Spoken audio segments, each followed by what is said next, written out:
talked about this Jamaican resort for the past 2 years. Every time I go, I have a blast. I've been 6 times already. I'm going back again with a group in May. So let's talk a little bit about what it is and what it isn't, and maybe why you should go too. Hedonism II is a clothing optional resort in Negril, Jamaica. And when I say clothing optional, I mean you literally have the option to take your clothes off or not. It is all-inclusive food and drink featuring top shelf liquor, and the food at Hedo is actually good. Definitely not your typical run-of-the-mill all-inclusive. The lamb at this restaurant is so succulent, and I live for a good pasta. There are a lot of misconceptions about Hedo. Some people think it's a swingers resort, but it's not. If you look right here on Hedo's website, they say that they are lifestyle friendly. So it's like any other resort, except there are options available that cater to people who are in the lifestyle. Due to Hedonism being a clothing optional resort where you have the option to be nude, some people just don't know what to expect. But if you look right here on the website, it says you can be as mild or as wild as you wish. If you're seeking to explore yourself sexually, you will find your tribe. If you want a little turn up, you'll find your people. Or if you want to relax in the water, you can do that too. You can also choose to chill out by the swim-up bar or maybe just relax on the beach naked and no one will bother you. There are two sides of the resort, the nude side, which is what you see right here, where you have to be nude, and there's a clothing optional side where you're allowed to wear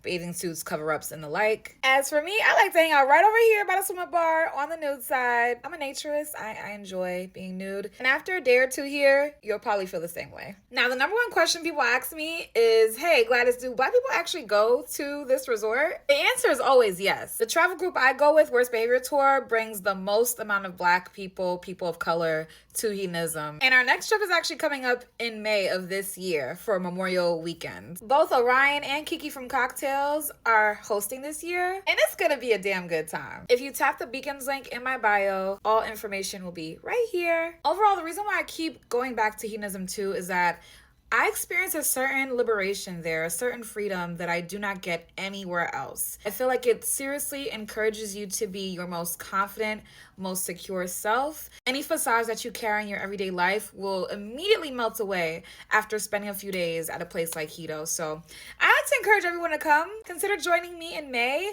If you have any questions about it, just drop them in the comments. If you want to see a room tour, I got you. Make sure you comment about that as well. I also like to post a lot of info on my IG and my close friends stories. So if you want to know about that, just DM me. I really hope this type of content is helpful to someone because when I started talking about Hedo, there was no one talking about it that looked like me. So I'm trying to be that representation. Let me know if it helps you. Maybe I'll see you there.